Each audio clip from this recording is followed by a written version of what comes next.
Hai, selamat datang di channel Anita Rahman Chan. Dukung channelku ya dengan cara subscribe, like, comment, and share sebanyak-banyaknya ya. Satu lagi, bunyikan loncengnya agar kalian dapat update terbaru dari novelku. Terima kasih. Hope episode 26. Ziko masih belum mengerti dengan situasi yang baru saja dialaminya. Seorang pria yang merupakan calon suami untuk istrinya datang untuk mencarinya.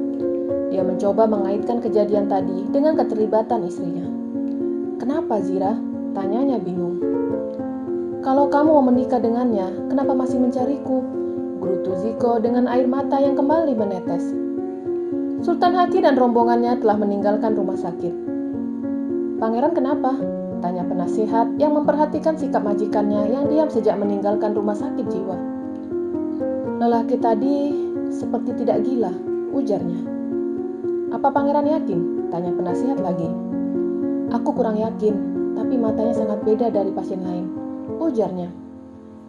"Tapi itu bukan Ziko kan?" tanya penasihat lagi. "Tingginya sama, tapi ini terlalu tua untuk Ziko, dan pasien tadi bisu, jadi itu bukan Ziko." "Pangeran seharusnya bersenang, Ziko tidak ada, jadi pangeran tak perlu risau untuk menyingkirkannya," ujar penasihat. "Ya, awak benar, Zira akan menjadi milikku," gumamnya senang. Mobil berhenti di sebuah rumah makan. Zira yang sedang tidur terbangun tak kala mesin mobil mati.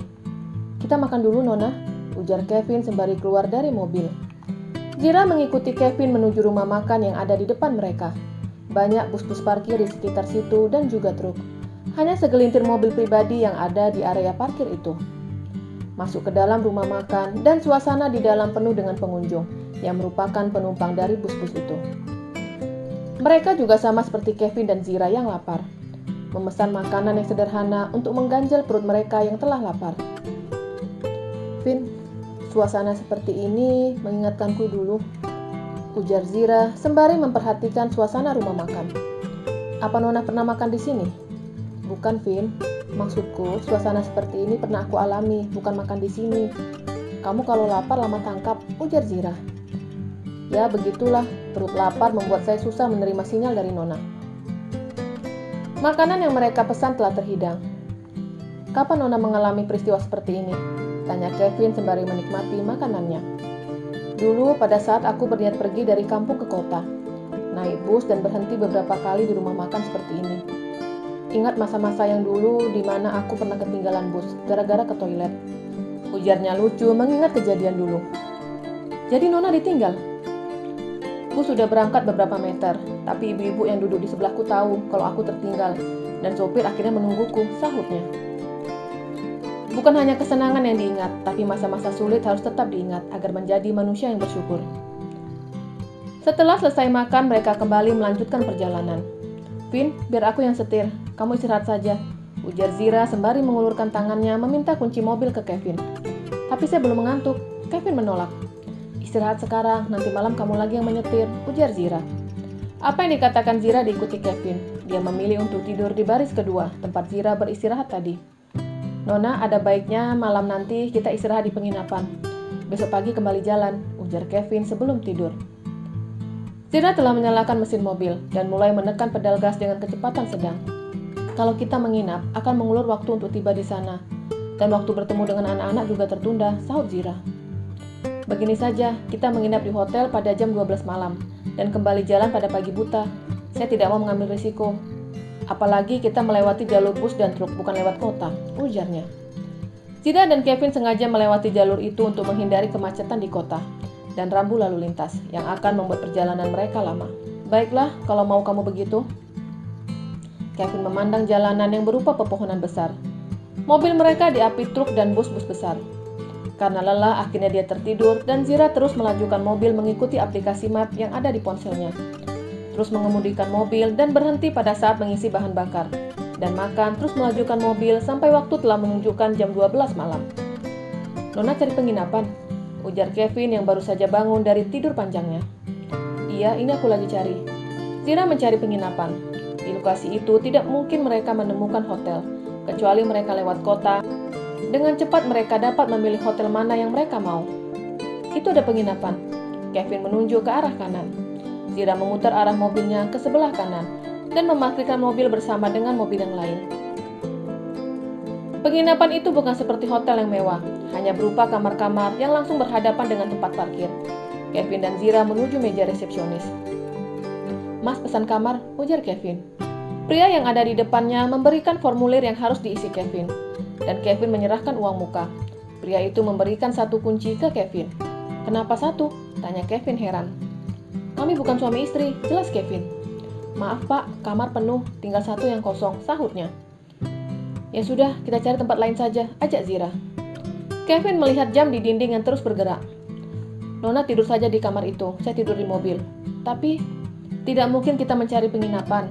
Waktu istirahat kita akan berkurang," jelasnya sembari mengambil kunci yang ada di hadapannya. Kevin menurunkan koper mereka dan membawa masuk ke kamar. "Izinkan saya bersih-bersih dulu," ujar Kevin. "Baiklah." Zira menunggu Kevin di depan pintu hotel, sembari melihat area parkir yang penuh. Di dalam kamar, Kevin bergegas untuk mandi agar tidurnya nyenyak. "Silakan Nona," ujarnya sembari membawa satu bantal yang akan digunakannya untuk menganjal kepalanya ketika tidur di mobil. Sama halnya dengan Kevin, Zira juga membersihkan tubuhnya yang lengket dengan pancuran air hangat. Selesai mandi, langsung menjatuhkan tubuhnya di atas kasur. "Ah, aku belum menghubungi anak-anak," gerutunya yang tidak mungkin menghubungi sekarang. Pasti anak-anaknya telah tidur. Dalam beberapa menit Zira telah terlelap, begitupun dengan Kevin juga terlelap. Penasihat keluar dari kamarnya menuju meja resepsionis, memesan makanan untuk Sultan Haki. Dia kembali ke kamarnya dan melihat ada nomor plat mobil yang diingatnya. Dia menghampiri mobil itu untuk memastikan kalau mobil itu benar punya Zira. Dari luar dia bisa melihat ada seseorang yang tidur di dalam mobil itu. Pria itu berlari dan melaporkan itu ke Sultan Haki. "Mana makanannya?" tanya Sultan Haki yang tengah berbaring. "Ada mobil Nona Zira di luar," ujarnya. "Apa?" Sultan Haki langsung berdiri dan hendak keluar dari kamar. "Jangan, ada sopirnya di dalam mobil," penasihat melarang. Pria itu kurang begitu paham siapa yang tidur di dalam mobil Zira. "Tanyakan ke resepsionis di kamar berapa Zira menginap," titahnya. "Tapi untuk apa?" tanya penasihat bingung. "Lakukan saja seperti yang aku perintahkan," serunya. Penasihat kembali keluar dengan jalan mengendap-endap, menanyakan nomor kamar Zira. "Maaf, tidak ada nama Zira menginap di sini," sahut pria itu. "Coba Wak cek lagi." Pria yang bekerja sebagai resepsionis kembali mengecek buku dan komputer yang ada di depannya. "Tidak ada, Pak," ujarnya lagi. Penasihat berpikir nama siapa yang dipakai Zira untuk menginap di penginapan itu. Dia keluar dari ruangan itu dan menghampiri mobil Zira, mengintip siapa pria yang ada di dalam mobil. Setelah cukup yakin, dia kembali ke meja resepsionis. "Atas nama Kevin, coba Wak cek," titahnya.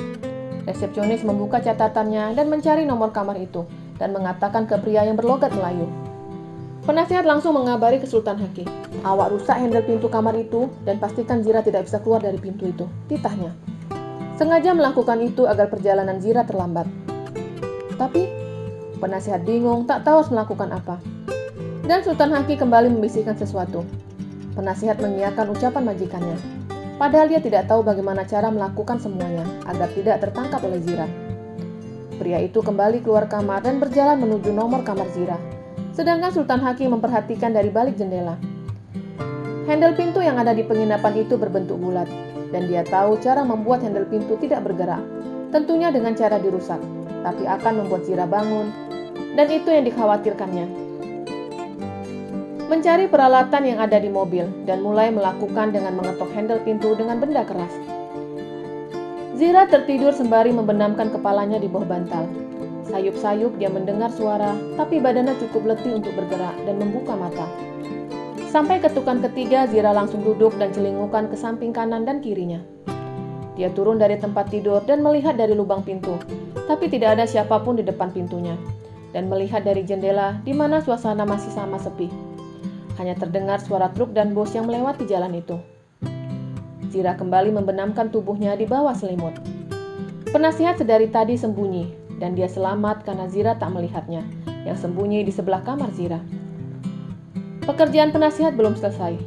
Dia harus membuat ban mobil Zira kempes, dibuat secara alami. "Semoga lelaki di dalam tak bangun," penasihat bergumam dalam hatinya. Dengan perasaan berdebar membuat ban mobil kempes dengan cara mengambil tutup pentil ban secara diam-diam. Penasihat kembali melaporkan ke Sultan Haki. Sudah pangeran, lapornya sembari menghembuskan nafasnya secara perlahan, karena dirinya hampir saja ketahuan Zira. Kita harus pergi sekarang, jangan sampai Zira melihat kita esok, ujar Sultan Haki. Baik pangeran.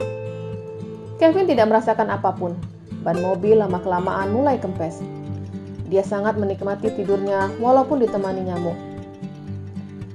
Jam 4 pagi Zira terbangun karena suara alarm yang telah disetelnya. Kembali membersihkan diri dan mengganti pakaiannya dengan celana panjang dan baju panjang. Dia memutar handle pintu, tapi pintu tidak bisa berputar bahkan bergerak. Kenapa ini? Gerutunya. Zira menghubungi Kevin yang masih berada di alam mimpi.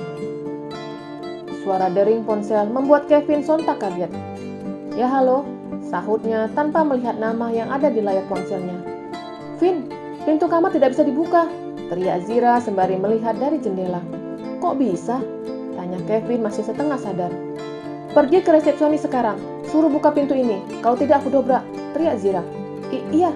Kevin keluar dari mobil dengan tergesa-gesa menuju meja resepsionis. Bersambung.